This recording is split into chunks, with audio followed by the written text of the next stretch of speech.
Hi and welcome back to my channel.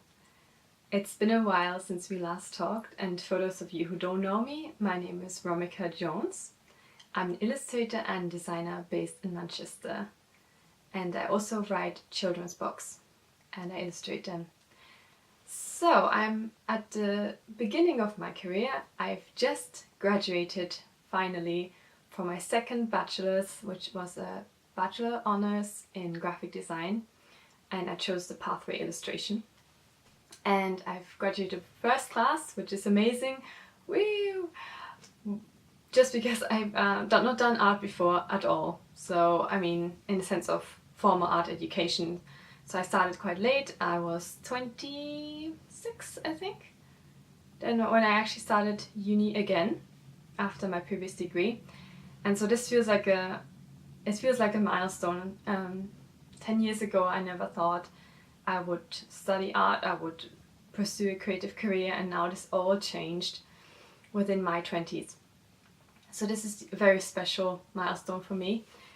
And I've not been active on YouTube for a while. I really needed a break so desperately. And not just from YouTube, but from any social media, pretty much.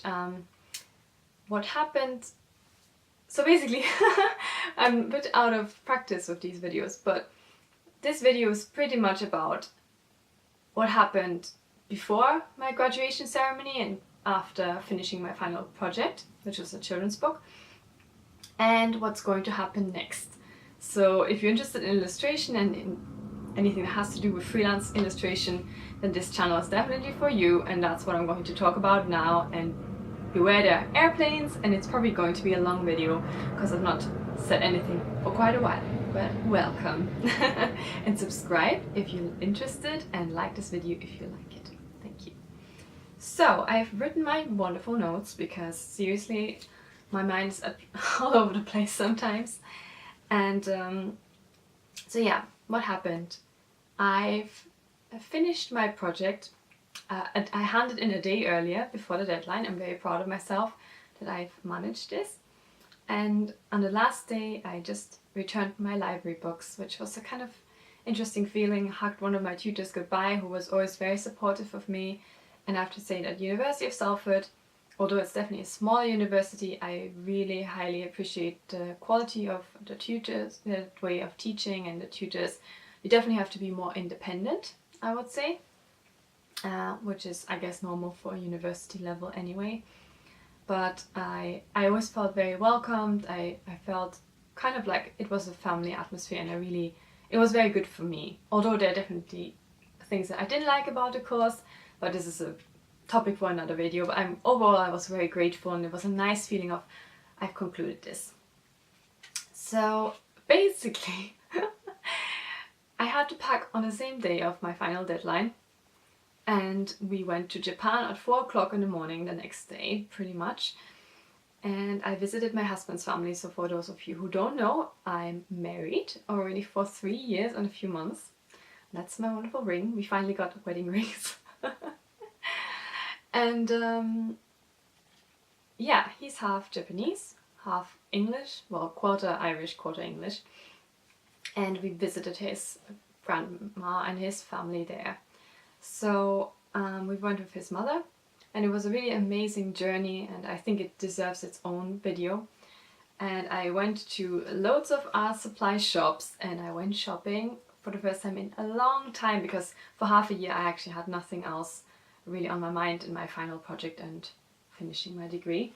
So I got some really nice art supplies from Japan, and things I always wanted to try, because 3 years ago when we got married, his relatives gave us some money as a gift for our wedding, and back then we didn't really have so much time to spend it because we had to do, I mean, it sounds like I'm not complaining, but they planned so much sightseeing for us that we didn't really have time to do any like souvenir shopping.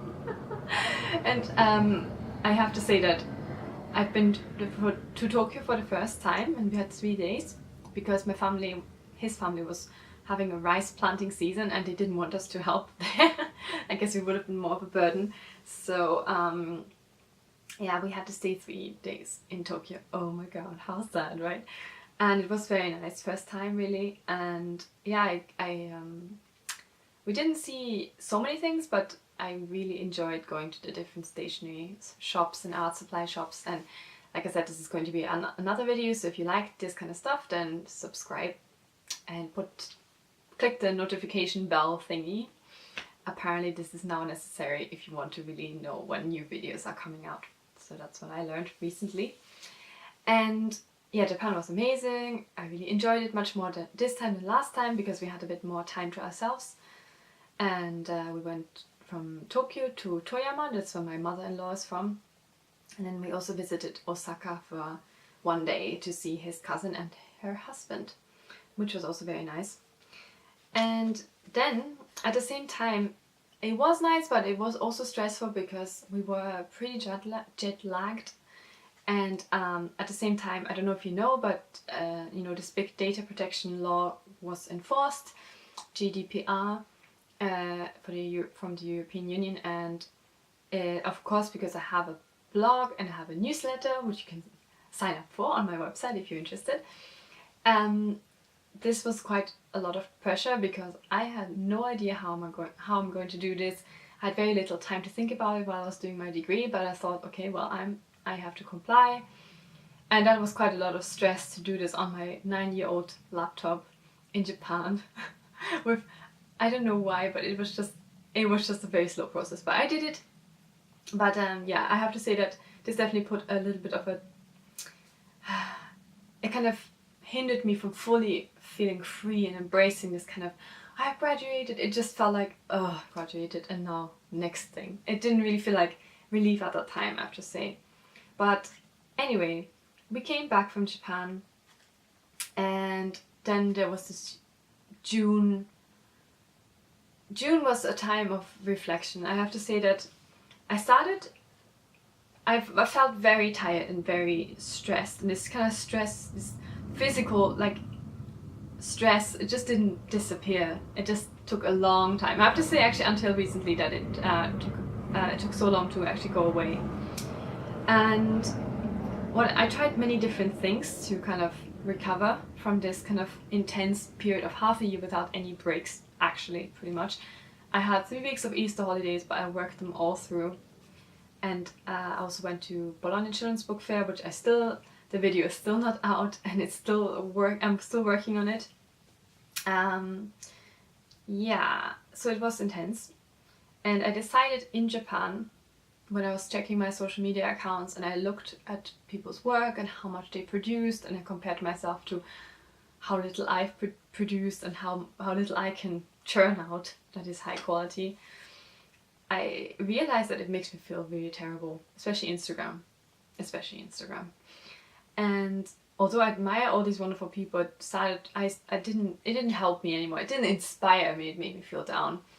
And I talked to my husband, and he recommended, how about you just delete the apps from your phone for a while and, you know, just take some distance. And I think this was one of the best things I've ever done when it comes to self-care. And I also started to turn off all the notifications that I would normally get from emails, for any kind of email, and Instagram, Twitter, like either I got rid of them for now, and not that I deleted my account, but I just uninstalled it from my app, from my phone. And this really was this barrier that I needed. Of course I could have gone on my laptop and clicked on Instagram, but I didn't. There was this kind of this little barrier really helped.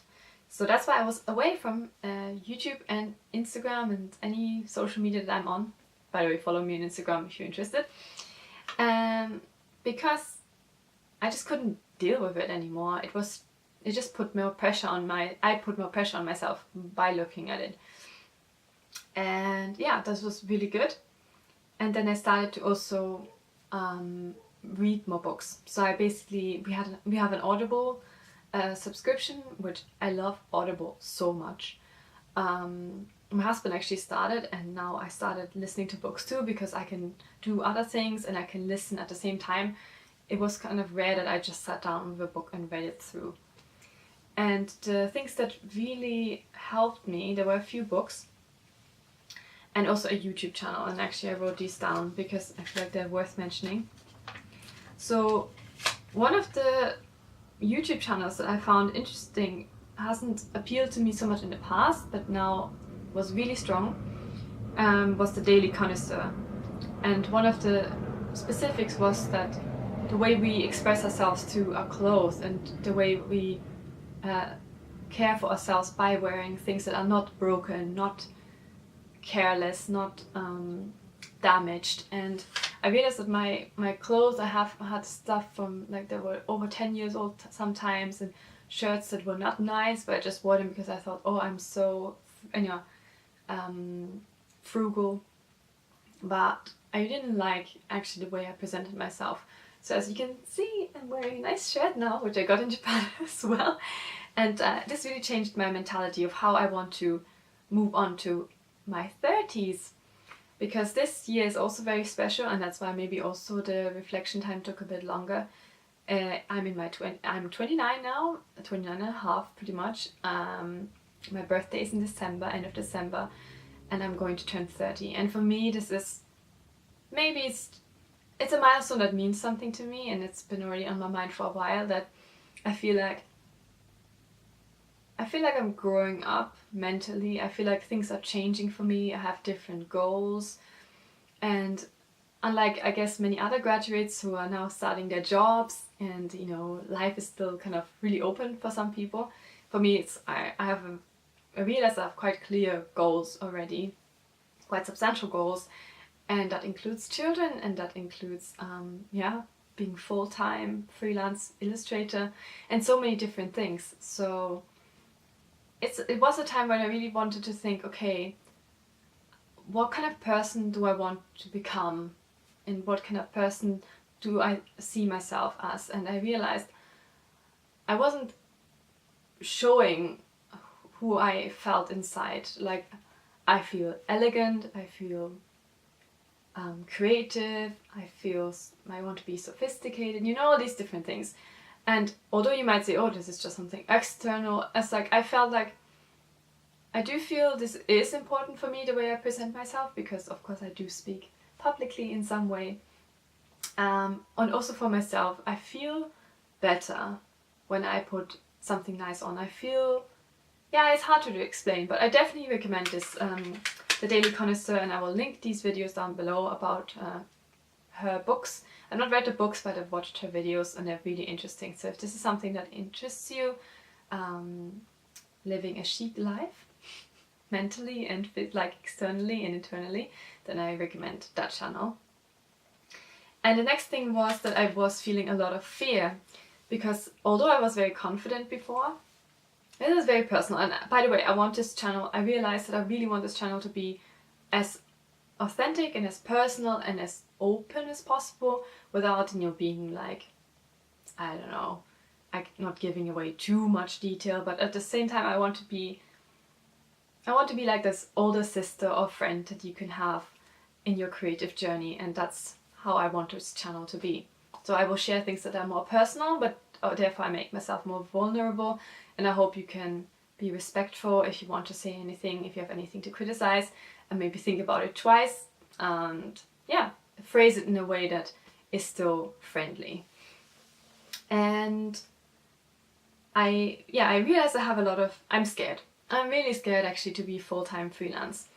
One of the things is that I started to really feel like maybe I should really get a job, you know, instead of doing this full-time freelance thing. Although actually my husband and I have talked about this, and he has a job that can, how to say, it covers us both. We would be fine if I don't make much money. And he really supports my creative career, which I think is absolutely incredible. So basically, I decided to do this full time, and still I had this constant feeling of I'm expected to work in something else. I'm expected to do it, although I don't necessarily need the money. And this was very, very interesting, that I could just not get rid of this feeling of I have to add more money to the pot or something. I think for some people this is definitely necessary, and of course people's situations are different, but my situation is like this. And I also know that if I work too much in something else, I get very exhausted and tired. And when I'm tired, I'm much less likely to do anything creative, or I like have really little energy or ambition. This is me. I'm quite relatively low energy person. But still these fears came up, and also I started to be afraid, am I really ready to be a mother? You know, I'm turning 30, I really want children, we always wanted to have a family, but is it really the right time now? What if I should do a master's in children's book illustration instead? There's a wonderful one in Cambridge which I was really thinking about, but I don't know, like there were so many different fears and I just couldn't let go. And I got some books and I got quite a few books actually before I graduated. And these are all books that I would like to talk about at some point, which I thought would help me, because I kind of predicted this is going to happen. I know myself quite well. And this is one from The Creative Career Path, from the Creative Pep Talk. Then Start Where You Are, a journal for self-exploration, which I haven't started it at all. My Friend Fear, which I will talk about now, and Draw Every Day, Draw Every Way, which I also haven't started yet. But these are all books that I will, I think, do a haul about and talk about more in future videos. But the book I really liked, that really helped me, is this one. It's called My Friend Fear, Finding Magic in the Unknown by Meera Lee Patel. And she also wrote this book, Start Where You Are. And this book really helped me to understand that our fears actually help us to see what we truly want. It helps us to uncover our desires, the things that are really truly valuable to us. And the fact that I was scared of being freelance and, like, you know, all the things that come with it, and also full-time, especially illustration, where for me it means so much. This was my dream. And of course you become more vulnerable. What if it doesn't work? What if people hate what I do? Blah blah, all these things. Oh my gosh, I'm so behind. Everyone at my age is already really professional and so successful, yada yada. It's true, actually, a lot of people at my age are very successful. And I just graduated. And also, oh my gosh, what if I'm an absolutely terrible mother? And what if my children really hate me? I don't know, like stupid things that came into my mind. And like, what if I cannot do my career and have children? All these things. But this book really helped me to realize the fact that I'm afraid of these things is because they really mean something to me, and these are the things I truly want. So I'm not going to let fear hold me back, so to speak, but it's now guiding me. And I thought this kind of mental shift was so crucial at this time. So crucial. So I really highly recommend this book. By the way, Meera, if you ever watch this, you really helped me in this really transformative time of my life. And then and at the same time, when I kind of discovered all of this about myself and what I want in life and what is truly important, then of course I also wanted to focus on how can I get back to being creative, because I started to feel again really creatively blocked, and I already knew this is going to happen because that's what seems to always happen after really long periods of intense creative expression and work and expectations. And I read The Artist's Way at Work. It's on Audible, which I also highly recommend. It's read by the authors. And I decided that I want to implement some of these techniques, which I will talk about in a bit. And I also read The Happiness Project by Gretchen, Rubin, which was also amazing and really helped me to think, how do I really want to live my life from now on? Now that I'm completely free to, pretty much at least, to manage my schedule, how am I going to live a life that fulfills me? How can I live a life that makes me happy and prevents me from having as much stress, and therefore gives me more freedom to create things, you know? That's these kind of things. And I started to write loads of lists of all the things I want to do, which I haven't had time for, the things that are important to me, the areas I want to focus on. And that was all really good.